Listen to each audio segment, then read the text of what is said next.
Alright, so I think I'm already 4 minutes late. Even though I was here early, it's a special gift. Yeah. I got in very late last night, so I'm still trying to associate myself with everything here. I've never been on campus before, and I ended up over in the sports complex. I'm like, these are not my people. Where am I supposed? This is not where I'm supposed to be, Google. So, but I found my way, obviously.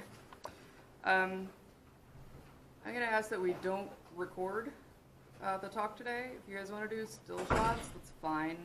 I've got a lot of client photos and things in here from the field, so I really just don't want it floating around on YouTube. I will have a releasable set of the slides.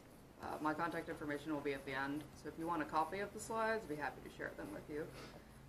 I just don't want videos out there, so no snapping or whatever it is that we do with videos now.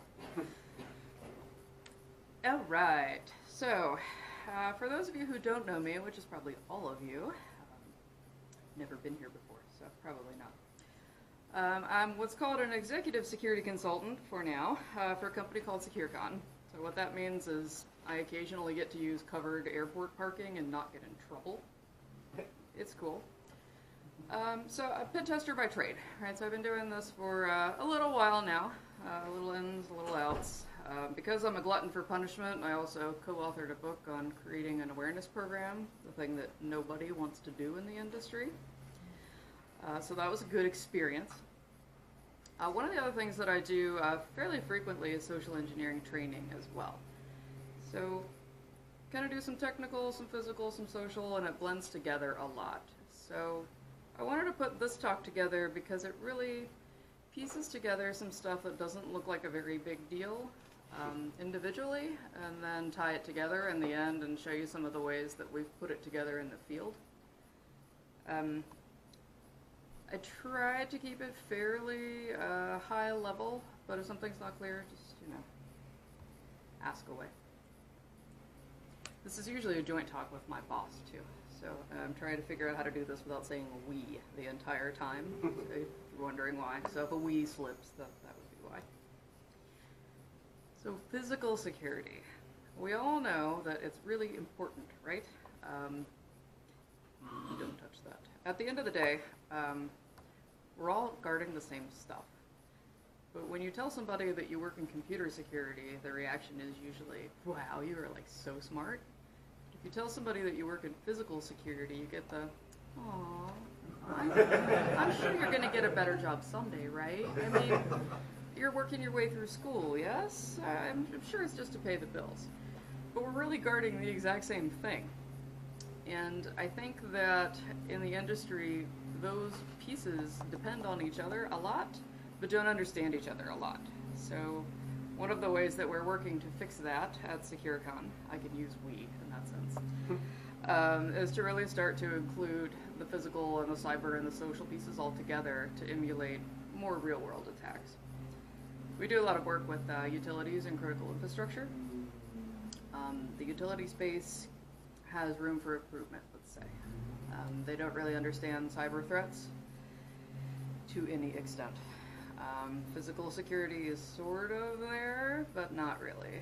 So a lot of the examples, I've got some SCADA-like examples in here today. I think I've got some other stuff in here too.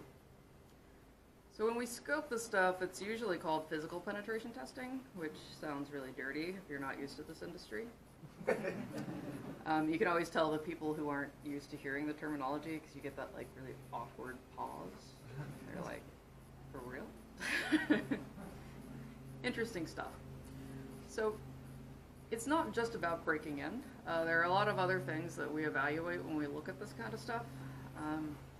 Not all physical controls are meant to prevent entry. Some of them are really meant to delay entry, such as fences. Fences aren't really meant to prevent entry. They're meant to slow you down enough for somebody to actually see you and decide that you probably don't belong there if you're trying to climb the fence and do something about it. So we look for a lot of different things. It doesn't have to be in combination with a technical or on the cyber side of a pen test. Bless you. We like to combine them when possible, but not all of our clients are down with that because they think it's cheating. because bad people don't break into buildings, apparently. Who knew? So I wanted to go over some of the basics of how it works. So before we do anything, we gotta have our letter. Right? This letter is very important. It usually keeps us from going to jail. Usually. I've only had to show it once, so and it did keep me from going to jail, which was nice. We'll get to that later. It's basically a high-level, just a single-page document that's from usually the head of security or whoever they report to. It says, this person is conducting a physical test from these dates to these dates in these locations. If you are presented with this letter, please contact, it's usually, the head of physical security at that point. All right, and then everybody in the environment signs it.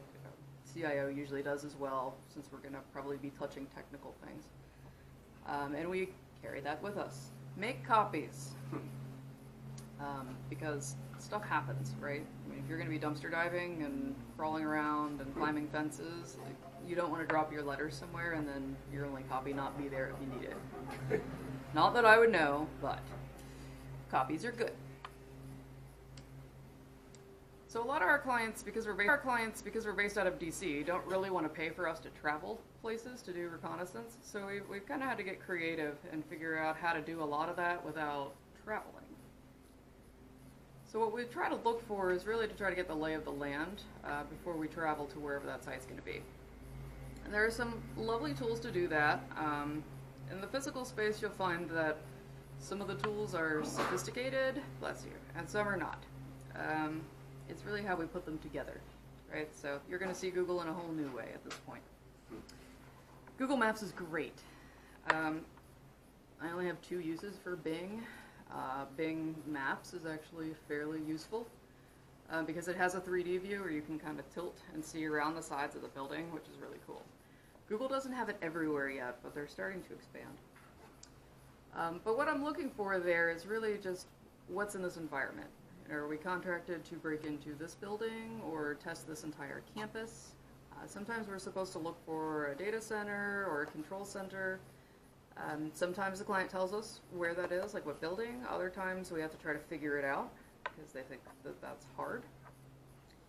I love crushing their dreams. So it really kind of depends on what we're doing. But when we're looking from afar, we're really just trying to get the lay of the land, right? So really trying to see what's there, what's around any of those areas. So if you're doing a test in downtown Chicago, those surroundings are going to be really different from like rural Pennsylvania, right? But what I'm doing there, not only looking at entryways and potential places for parking, right, because you got to get to and from somewhere or somehow.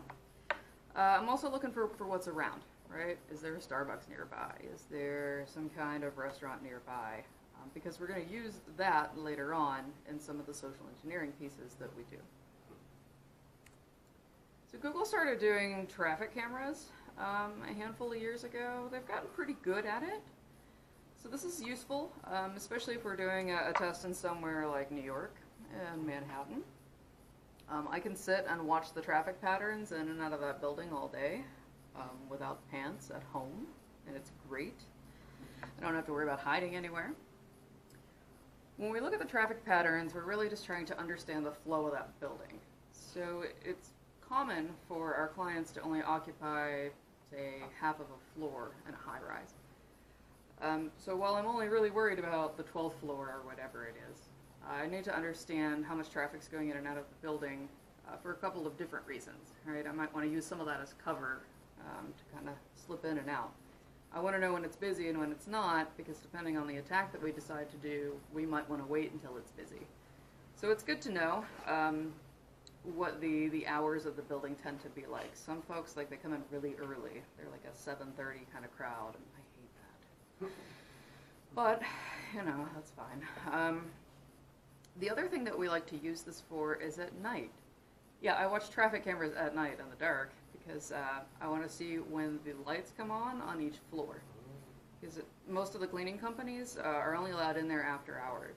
And if I need the cleaning company to let me in or turn off the alarm if they have an en-suite alarm, like I want to know a rough idea of when the cleaning crew is going to be there so that we can kind of plan who's going to be where and when. Traffic cameras, they're very useful. Probably for traffic too. I don't really know about that, but they're great for other things. So because we're not in the Washington, D.C. area, nobody is going to know what is at 500 Delaney Street. So I'll tell you. Spoiler. 500 Delaney Street in Alexandria is the United States Patent and Trademark Office. This is a really nice building, which means it can't possibly be theirs. Because most of the buildings downtown are not awesome, that are government owned. And this one's very pretty. It's got big glass atrium and lots of fancy things, right? So no way this building is theirs. We'll get to that in a minute. So if we're just Googling for now, right, we're just going to Google, we're going to check out some Street View. I like Street View a lot. It kind of gives me a heads up of what's going to be around before I actually get there. I mentioned something about watching traffic patterns in and out of the building. If there's not a camera nearby that I can access legally to watch those patterns in and out of the building, I'm going to need to find a way to do that once I get there.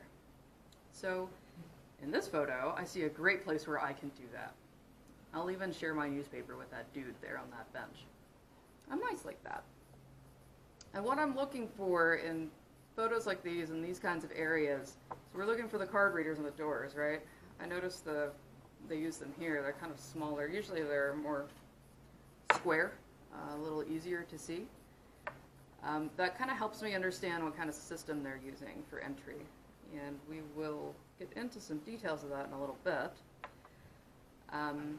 The fact that I don't see any of those squares on the outside on this photo tells me that that's probably an open lobby. So probably folks can just kind of go in and out of there, and there's a control point beyond that area. But I'm not sure yet. So I'm going to look around some more. Back to, they can't possibly own this building, right? So you pull up the tax website here for the city of Alexandria and see what they paid in their property taxes to see who owns the building. They paid a lot of money in property taxes. So it's owned by Elcor, which is really convenient for me. They manage a lot of higher-end properties in the Alexandria, D.C. area. And while some companies are really good about making sure that there are not sensitive photos and things on their website, if they're leasing a space, the owner of that space is probably not being as careful about that, right? Because they're so proud of it. They want you to see how beautiful and how safe and special their properties are. So Elcor's website tells you all about the headquarters campus.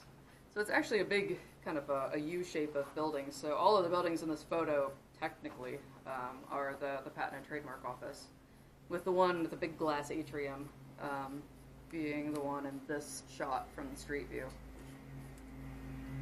So this is useful. You know, you kind of read through here, it tells you a little bit about the campus. It's got some great photos. So if you look at the photo on your right, that looks a whole lot like that, right? The other side of that. So what I don't see there, if I zoom in, I'll get a better picture next time, sorry. What you don't see on the inside of those doors are turnstiles or any kind of control point for somebody to present a credential, like a badge or some kind of key fob or whatever. So, very safe bet that it's an open lobby. If you do a little bit more reading, you'll know that there's an actual little museum for the trademark office right in that lobby. So they have school tours and things in and out of there all the time. So it's a very high traffic area in the lobby. So it's pretty easy if you wanted to get a little bit closer to see where the rest of the control access points are and what technology they might be using. Now you can get in a little bit closer to get a better look. Yes?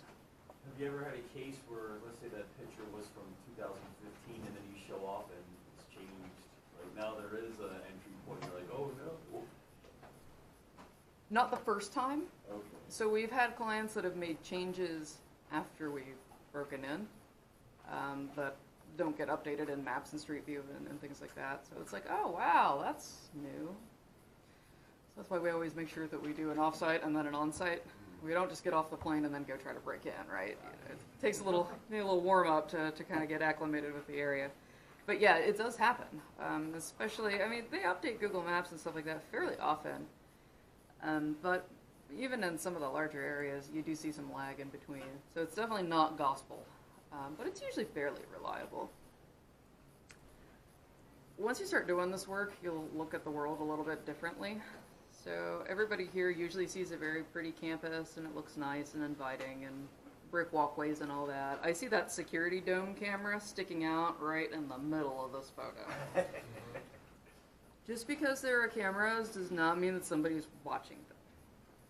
So while cameras are meant to really, let's say, discourage folks from hanging around, your security guard, your average security guard is watching anywhere between 5 and 100 cameras per guard. They're not going to see everything at that exact moment in time. Cameras are really used for after the fact, more in, we had to break it, we had to breach, whatever. They pull the camera footage to try to get the face, and so on and so forth. So while cameras are meant to look really intimidating, they are probably not being watched. So don't let that make you too nervous. If you belong there, of course. Disclaimer. So I was really curious about what you have to do to get in there. Turns out I don't really have to go hang out in the lobby because Elcor is very proud of the security that they have. So proud that they put a nice photo of it here for me. So that's really cool. It gives me a lot of information. The turnstiles, for instance, that tells me it's probably not going to be easy to tailgate, to piggyback, like behind somebody with a badge at this area. Doesn't mean that there are other areas in the building that aren't as watched, let's say.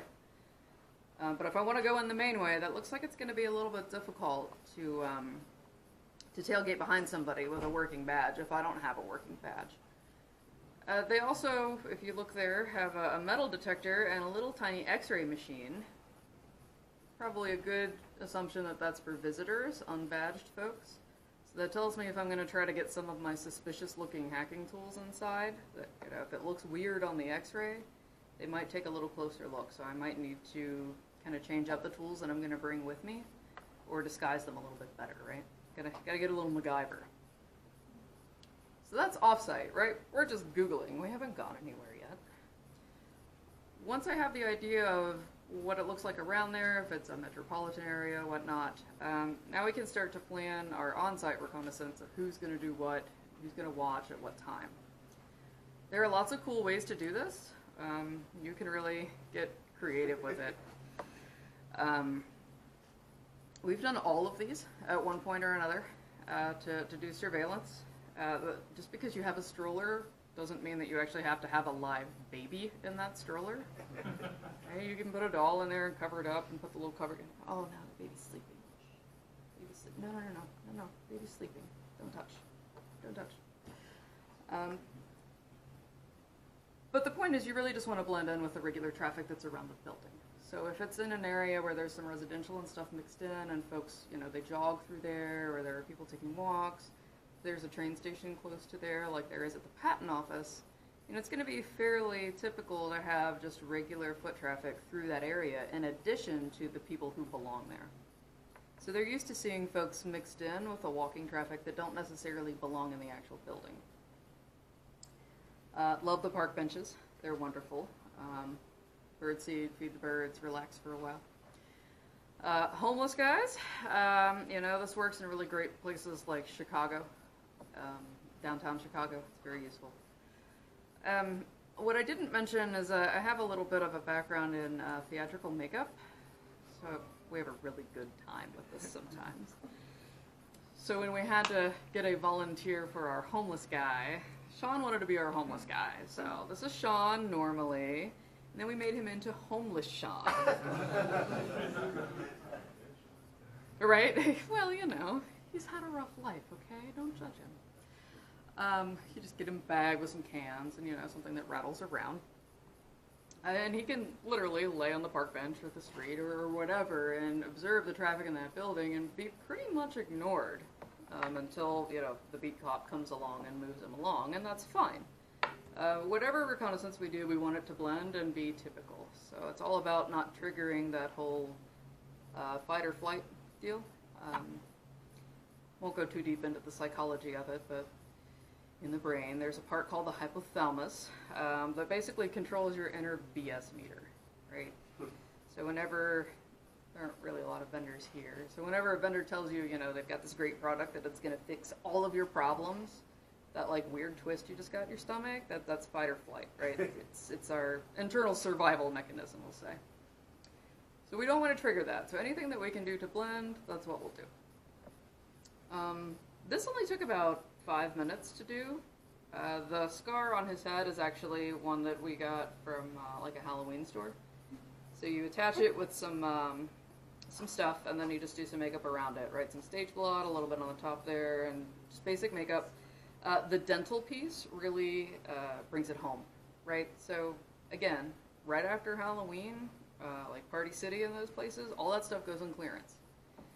So, he looks a lot different after a couple of bucks and some props and a little bit of makeup. He's wearing the same shirt, but you don't really notice the shirt that much because you're kind of distracted by the big gash in his head. So once we're on site, like I said, we want to blend. It's great if there's a coffee shop nearby. You can kind of sit and watch the traffic and all that. For reasons that I will never understand, folks walk around with their work badges dangling from their neck or from their belt line, even in DC. I'll never understand why they feel the need to do this. But they do, so that's fine. It makes my job a lot easier because then I can really start to spot who belongs in what building. So in places like Chicago, where you've got a multi-tenant building, it gets a little bit confusing because you got to make sure that you're targeting the right folks.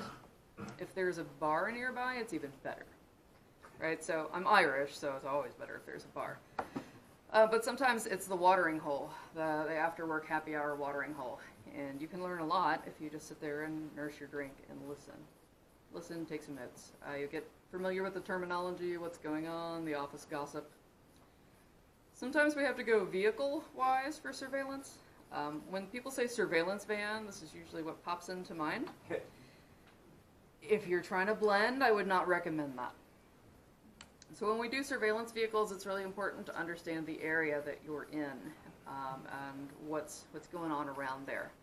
If we're doing something like a manufacturing facility that's in an industrial complex, the U-Haul is perfect. There are box trucks that go in and out of there all the time. Sometimes they're U-Hauls, sometimes they're something else. Nobody's going to blink twice if they see one of those parked on the street in front of one of these facilities. And it's useful because you can put your whole team in the back and then kind of trade out. And then if you're doing a wireless test in addition to that, you can be doing some of your wireless work while you're doing your recon as well. It doesn't work in the summer as well when it's really hot, though, because then you bake all your hackers in the back. And it's not healthy. Bless you. When we do tests in rural areas, like rural Pennsylvania, learn this the hard way. Make sure that you don't get a brand new foreign model vehicle with out-of-state plates. Right? Because when you're in Chevy and Ford territory and you roll up, Nissan or Honda or anything, not Ford or Chevy, it draws the attention. It really does. So we'll talk about that a little bit more later and how that kind of cost us some points. So you want to bring your supplies with you, right? There's a little bit of prep that goes into this. That thing in the middle is called a map, for those of you who may not be familiar. A long time ago, these used to be paper that you would have to carry with you. I like to keep them still because you can unfold them and lay them out to cover up suspicious items that you might have, like all your wireless equipment and your cameras and your binoculars. If Rent-A-Cop or something sneaks up behind you and you didn't really have a chance to put everything away, you can put the map over it, right? I'm sorry, I'm so lost, I'm from out of town, I'm trying to find... Have a spot picked out beforehand. Can you help me? Am I in the right spot? Whatever. It works if you're a guy, too. You don't even have to do ditzy-headed chick for it to work. What we're looking for when we're doing on-site stuff in addition to flow in and out of the building, we're looking for stuff that are, we call them trust pieces, right? So are there parking permits on the cars? Do they all have the same stickers? Are the employees wearing ID cards when they get out of the car? Maybe they don't have them. Some companies don't. Some companies, instead of using a swipe card or a proximity card, they literally just enter a 6-digit PIN. to unlock the gate or unlock the door to go in.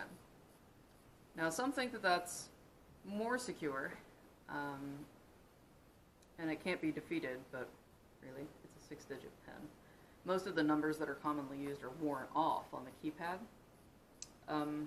Didn't bring it with me today, but I don't know if anybody's familiar with the infrared guns, the flares. So you can get a pretty good, about here to the door, maybe a little bit more, sight on it. So when they touch the buttons, you'll see it on the infrared which buttons they touched. So it'll kind of narrow down what kind of order you need to do that in. So it might take you a couple of tries, but probably not too many because you've only got so many options there. And if you've got somebody who does it nice and slow with one finger for you, it makes it even easier. So when some companies use, swipe card and PIN, they think, it's cool, we're good, nobody will ever figure that out. Usually we figure that out. But that's one of the ways that we do it. So high tech, low tech, and in the middle, right? Once you're inside, it doesn't really matter how you got inside. Usually everything from networks to buildings have the same candy shell, right? It's hard on the outside and then gooey in the center. Usually once you're in, the security controls on the inside are a lot more lax than on the outside. There are pros and cons to this. I won't argue too many of the pros from the commercial side, but from the attacker's side, there are so many pros to this approach. You'll come across a lot of doors that look like this, probably. Those things at the top, those two dots to the top, tell me that that's a magnetic lock door. That will be useful later on for a couple of different reasons. I don't remember if I have a slide for it or not, so I'm just going to point it out now. So if there is not a way to get around that door by tricking the access system into unlocking it for us, the hinges are on the outside. If you can't get through it, just take the door off the hinges. So if you carry around like a roofing nail or something about that long or so, up underneath the bottom of that hinge, there's a hole normally there. So you just put that roofing nail in there and you just give it a good whack with something. It doesn't even have to be a hammer. Now the door's not going to come all the way off because the magnet's holding it at the top, right? Magnetic lock. But we don't need it to come all the way off. That's fine. We just need to be able to angle it out a little bit, just far enough to shove the skinniest guy through, right? And then he can open the other door. It doesn't really take very long, though. One of my, let's call him more petite coworkers. I think this guy weighs like $1.15 or something. We can have one of those doors off in 30 seconds. So it's not overly difficult. It just takes a little bit of practice to do. I also recommend a commercial-grade door stop to go underneath of it if you're going to try that, because that door is really heavy. So once you get it off of the hinges, it's going to bam right down on the floor unless you've got something to hold it there. Home Depot is a great place. Yes? Yeah. After you're through, is it easy to put the pin back so that it looks like everything's normal? You can just kind of push it back against. Oh. You can put the pin back in if you're polite. I'm not normally polite. Fair enough. Usually when we're inside, it's more of smash and grab at that point. The longer that you are inside or you don't belong, the greater chance you risk of getting caught. So it's very much a smash and grab most of the time. I try to be in and out as quickly as possible. But yeah, same process though, right? You just put the hinge pin back in, just whack, whack, whack. But usually we've got the other door open at that point, so it's a lot easier because then you can hold the door from like between, like on the inside. Makes it easy. I mentioned these card readers, right? The little boxes. We use things to open them like cards that look like this, little fobs. These are all the same thing, basically. On the inside, they all have similar chips that do the job. Looking at the little boxes on the wall around the school here, it looks like they use some type of system that's similar.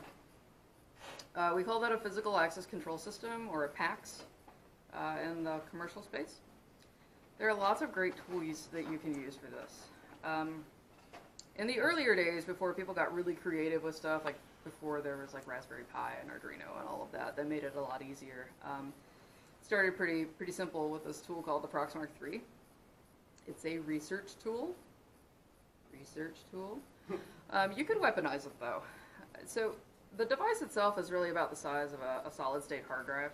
So it kind of tricks you at first. You think that that's probably, field-friendly, right? You can try to use it to steal other people's access card content. But it's not just that device, right? So you've got to power it. So you need like a power bank for like a phone. And then the antenna. So depending on the type of system, you've got high and low frequency. So 2 different antennas on the old model. The newer model, they've made it a lot more streamlined. But that basically equates to 3 things and cables that you have to figure out how to cart around and not look suspicious doing. And the cables don't stay in very well. So if the cable's not pushed in all the way, the lights will work and it will tell you that it got a good card read. And then when you go to replay it, there's nothing there because the cable is loose. Not very field friendly, but again, that's what we had in the beginning. The read range on this is just a few centimeters too. Do you know how hard it is to get a few centimeters from somebody's badge without being all creepy? Really hard. Even for a female, it's really hard. Some of the major metropolitan areas where there's like a train, like Manhattan, that's a lot easier because you just kind of shove in with everybody on the train. Places like, I don't know, St. Paul, right, where they're used to having their nice personal bubble and they don't want anybody in their bubble, that's a lot harder. Like, you've got to get creative with that. I'm clumsy. I fall, people help me up. It's really nice of them. When they bend over, then the badge kind of hangs down so I can get it close to whatever it is I'm using to read the card. Some folks put this like down the inside of their jacket, but my arms are short, my hands are small, so I can't really conceal everything. So I had to figure out a way to do that. So this was my RFID binder of doom, which sounds cool and looks cool. It ended up not working that well, which is kind of sad, right? So I just took some Velcro, pulled back the inner cover on that. Proxmark's in the bottom. That's just a little battery pack from like Best Buy or something. It doesn't take a lot of power, so that little battery pack will power it for a long time. Thread the cable through on the other side. That's the low frequency antenna. Had to look for the CD holders because, I don't really use those anymore. I had a big box though. It was cool. So you zip it all up and then you just basically need to kind of tap the folder close to the badge. So there are a couple different ways to do that, but the leather on the folder actually prevented the antenna from powering the card, which is what you need. There's a little tiny chip in there that you got to power it. Proximity, yes. To get the information from it. So while it looked cool, the results varied and weren't that great in the field. For those of you who like the Gridit, I love the Gridit. It's designed to hold all kinds of little accessories, like for us Mac people that need 16 adapters to do anything. It also holds the pieces for the Proxmark really well, because it's got those little rubber grippers on there. It keeps everything in place, and it keeps the cables fairly steady. The problem with the Proxmark, there are a lot of problems with it, but if it loses power, it loses its data. Yeah, so, you've done all this work, you've gotten close to somebody, you've got your card read, you've got to get it back somewhere to either replay it at the card reader itself, or replay it, like, back in the hotel room to one of your devices so that you can write it to another card so it's a little more reliable. So if by the time you get it all back there and you're all excited and then you realize that you don't have any data, it's a big bummer. But we put this in a laptop sleeve, so it made it a little bit easier, a little more mobile. You can kind of swing it when you're walking, bump into people. It was a little easier. Early days, right? So that was more of the early days of how we did some of the entry. Haven't seen these in the building here, but I'm sure you've seen them around. That little white box usually makes a weird clicky noise when you get close to it. Normally associated with doors with the 2 mag locks, the 2 bolts on the outside of the door. So that's called a request to exit, or a REX. Bless you. And for reasons that I guess I sort of understand, some building owners don't want people to be inconvenienced enough to have to push a button to open the door, the controlled door, to exit, to leave. So they put a motion detector on the inside, thinking that, if you were there and you're approaching the door to leave, that you belong there, so it will just release the door so that you can leave without having to swipe or to push any kinds of buttons. And this is great in theory, until you get people like us with sophisticated tools. Sophisticated tools being a coat hanger. You can unfold it and make a pretty little flag. And if there's a nice gap between the doors, if they're double doors, you can just slide it in between and then wave the little flag, and it will trigger that motion sensor on the inside, right? So you hear the click, and then the door is open. Under the door works sometimes too. So see if my video clip works. It literally, if you do it right, it literally pops open that fast, right? So if you look at the card reader, those usually flash green when they've had a successful open from the outside. Still red, right, because it hasn't received a signal from the outside to open. This is important for a couple of reasons, because in the packs, in the control system, on the inside of the door, that's its normal operation, is to release that way. So it's releasing that way because it thinks that somebody is on the inside and they're leaving. That means that it won't throw an alarm for somebody to go investigate. Do people actually investigate those alarms immediately? No, not really, but occasionally some do. Yeah. I've seen, those cans of air that you can use to move the dust from your computer. Yes. Flip those over, they work. They do. Some of them are motion, some are heat-based, some are infrared, right? So you just got to interrupt the stream. So if you vape, some people can blow a vape stream through there. My favorite one, I think, is by a guy. His name is Deviant. No, not making that up. He works for a company called Core Security. He actually opened one of these with a mouthful of whiskey. You just get up to it and blow the whiskey through really hard, and then it would trigger the Rex on the inside. It's on YouTube, so, check it out. It's pretty fun. It was really fun when we were testing this in random buildings and random cities that we were traveling to as well. So there were a lot of failed video footage out there for it, but it works pretty well. So the way to help control that, if you don't want to make your employees push buttons or enter codes or swipe cards to leave, is to adjust the beam, the range on that, so it's out further. So it's supposed to be more toward inside of the room. That has good and bad. One of the problems with it, though, is that people like me are persistent and just find something else to go in the door. So when you blow this up, like, I have kids, right? So I have a little hand pump and little balloons for the kids' parties. So you put it between the door, and then you just use the hand pump to pump it up till it's just about ready to pop, and you let it go. Right? So on the inside, it goes like this, and then it will trigger the Rex and open the door. When it doesn't work, there's a pile of balloons on the inside that you can't get to. It's a little embarrassing. I usually just blame the cleaning crew. I'm like, I don't know what kind of place you're running around here. I mean, they're having parties at night and stuff when you're not here. You should check your cameras. Oh, you don't keep that footage. Huh. You should think about that. Because I have kids, I also read books, that talk about you can't go over it, you can't go around it, you can't go through it, you go under it, right? Data centers and places with, important servers in them usually have raised floors, so it's easier to run the cables and whatnot. Most of the walls will go all the way to the true floor, but I found that a lot of times the contractor cuts some corners, and they don't do that in doorways.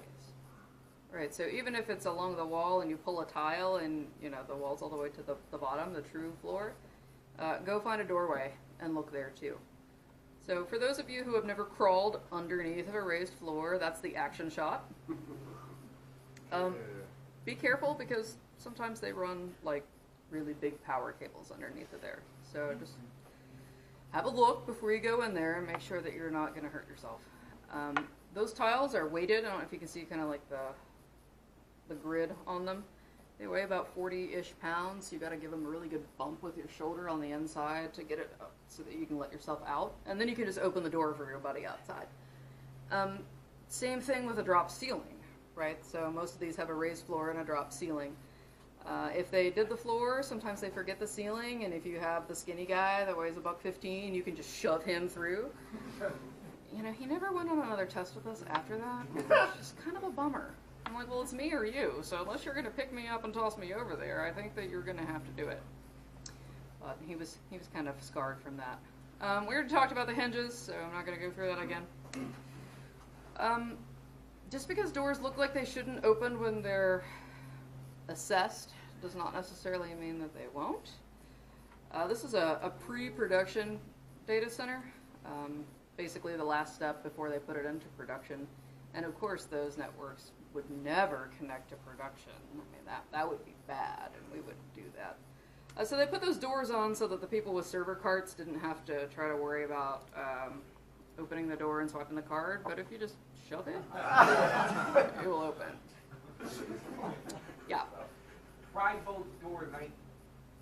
I will confess I got here extremely early. I went to open one of the doors. It didn't open.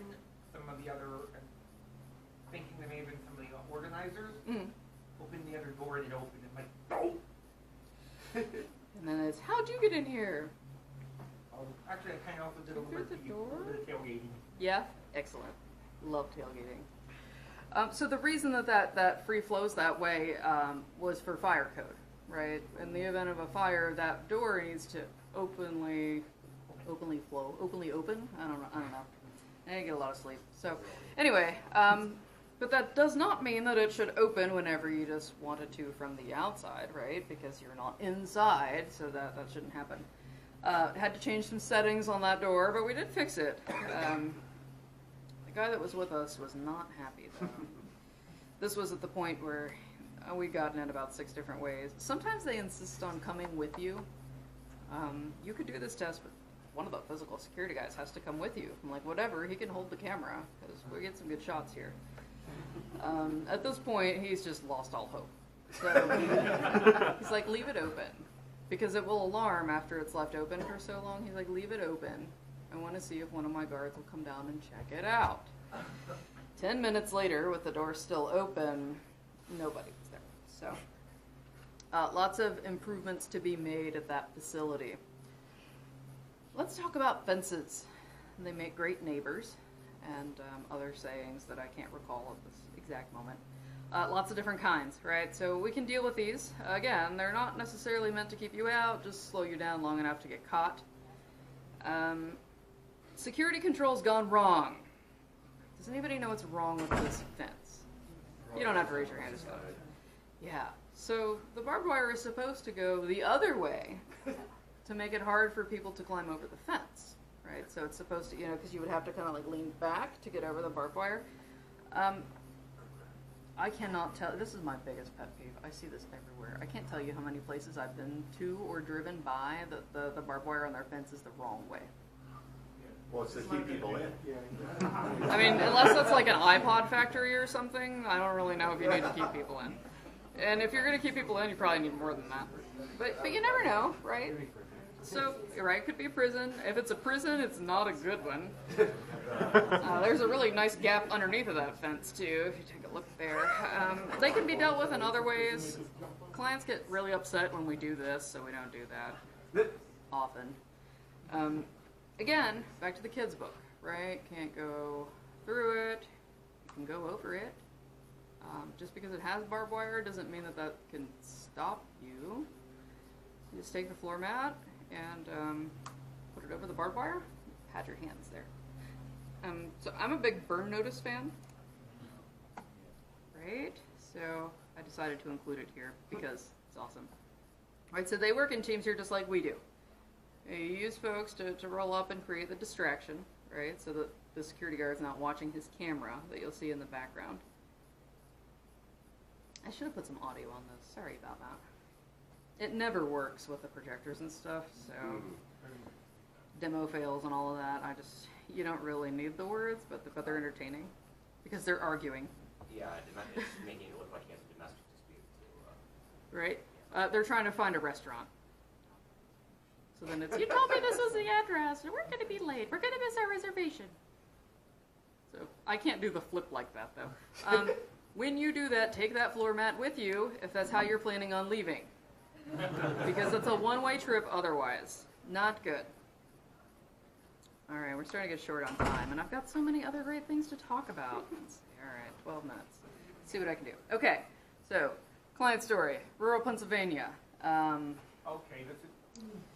SCADA client, let's call it. So these guys have a control center for the smart grid. We don't even have enough time to talk about the smart grid. That's a whole different talk. Their control center was 4 stories underneath of a building, and we were never getting in, so we shouldn't even try. I love when they tell me that. It's so encouraging. So where the blue dot is the back door to this building. The yellow dot's where I parked my car and drank my Starbucks while I was observing. They were doing construction on this building. The guys in the back the construction guys were using that entrance, and at first they were really good about it. They would open the door, they would close it behind them, open the door, close it behind them. Then as they started carrying things in, the door started staying open a little longer and a little longer, and then the paint bucket came out, right, and they just propped it open and left it open. So that was cool. I had already cloned one of the access cards, but I didn't know if it had access to the control center stairwell to go down the 4 stories to get to the control center. One of those where you won't find out until you get there, right? So, again, sophisticated tools, right? Cloned a badge, and that was useful, but really, sometimes it's just the basics, right? So, usually we hit up a thrift store nearby the client site to get some swag, jackets and whatnot. Couldn't find any there, so we just had one made. So we've got some really nice jackets with some client logos on them that we had made up. But the problem with that was they turned out to be nicer than the ones that they gave the employees. So it kind of drew a little bit more attention. Oh, where'd you get that? Oh, it's new. I just started. I don't know. They gave it to me. Clipboard. Clipboard will get you so many places because you look like you belong and you look important, right? You always look important with a clipboard. So I get in with the back door there, and I get to the hallway to where you go in to get to the card reader with the stairwell, right? So my fake badge would get me into that hallway, but it wouldn't get me down to the stairwell. That had a biometric reader on it. I keep bumping this cable. Had a biometric reader on the card reader there. Those can be dealt with, but at the time I did not have what I needed to deal with it. So then I decided it's just a small hallway, right? So, and that's the only thing there. So if you're standing there, it's obvious that you're waiting to go down there. Like there is no like hang out and read a book and look natural. There's nowhere to go. So my next thought was, I'll just grab the door when somebody comes out. If the door closes slowly enough, you can grab it and let yourself in. So this younger guy comes out, and the door literally just slams behind him. Like, he didn't even touch it, so they'd already thought of that, which was cool. They got some bonus points there. So I decided, well, we're out of time, so now or never, right? So I grabbed the guy. I'm like, hey, I'm from the audit department. Clipboard, right? Clipboard with spreadsheet-looking things on it. Said, I'm doing asset inventory. This is a big thing in the government and the military. They're always doing asset inventory, right? Commercial space, they're getting a little bit better, so it's kind of like the thing now. So there are 4 printers down here that I need to get the serial number and verify their asset tag ID on them. Is there somebody who can let me in? He's like, well, I can let you in. Okay, that's cool. He's like, but we have to check in with security first. Okay.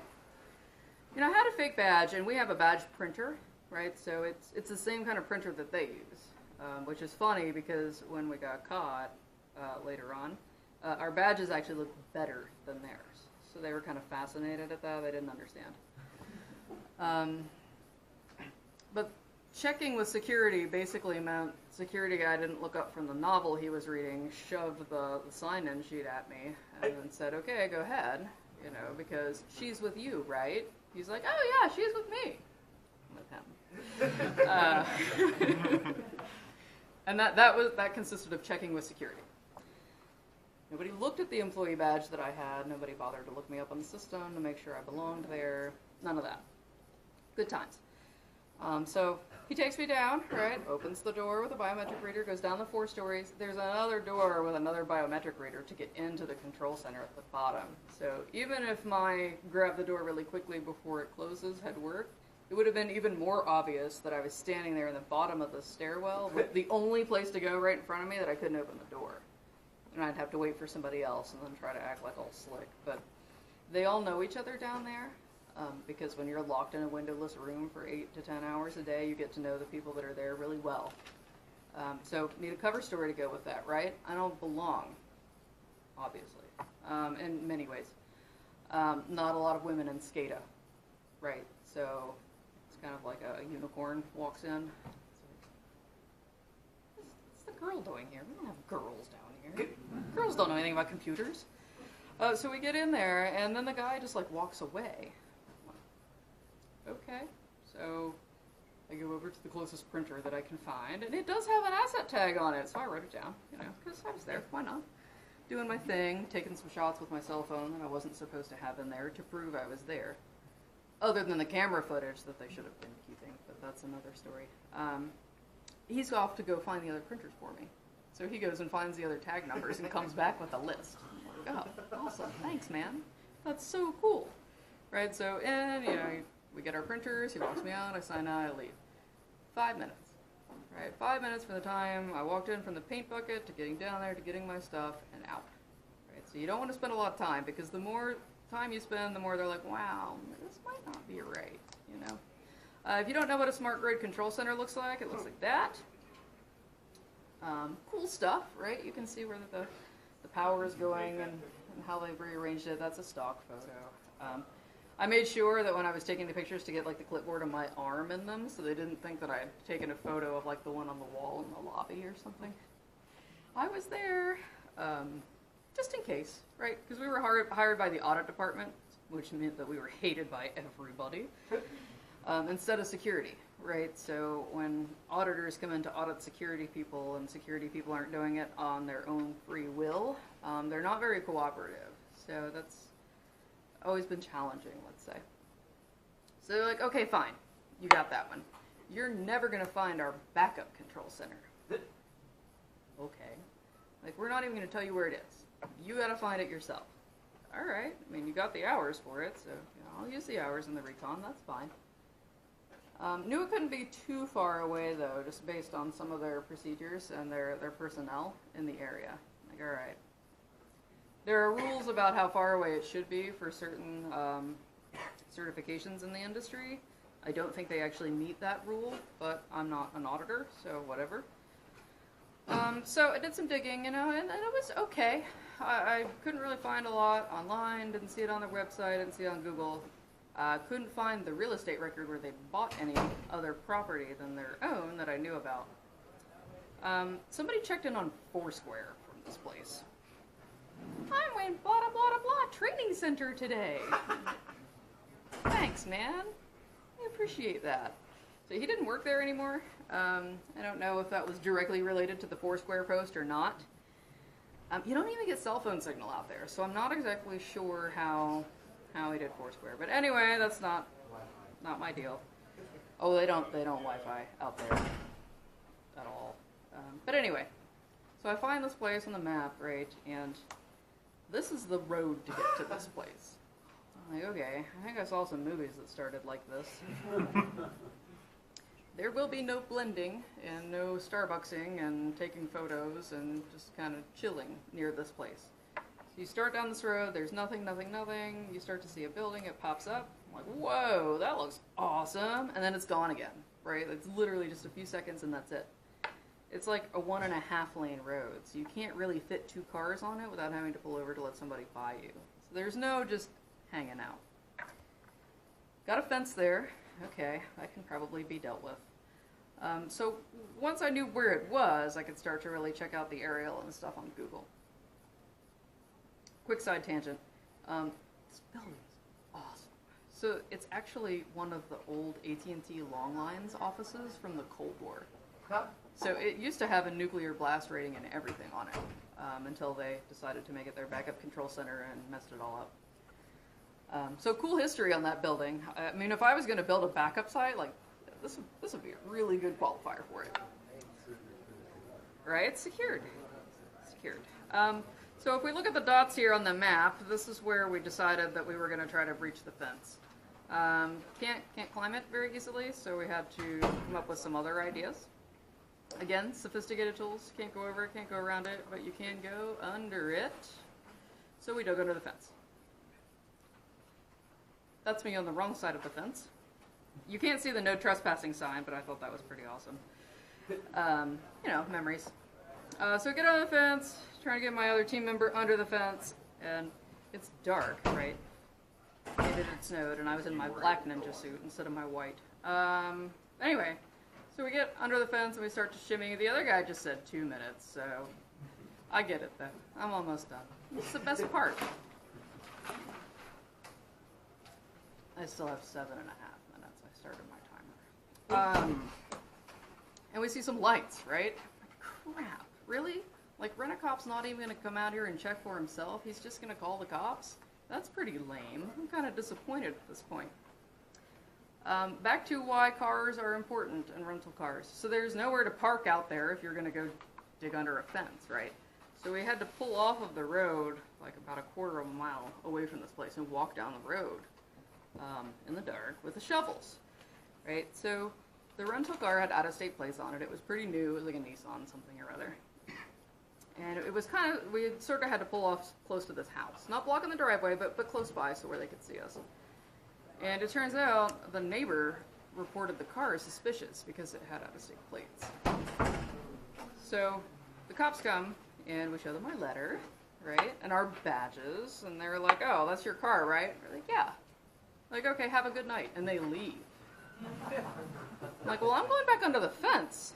So at that point, rental cop was like, oh, wow, something might be going on. I should check that out. Right, so game over. We didn't get into that one. As we're walking back to the car, neighbor guy is standing out there waiting for us.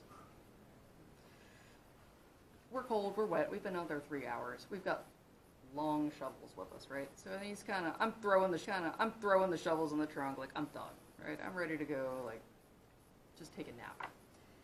And the neighbor is looking at my boss, who's with me, and he's like, you know, I saw you guys go into the woods with shovels. I watched The Sopranos. Okay. Really sorry to interrupt you, but we gotta cut you short. It's right at 10. 2 seconds. 2 seconds, okay? Best slide. Yeah. So, my boss looks at him and said, well, what you don't know is 3 of us came in, but only 2 of us came out. So, that's me. Thanks for coming.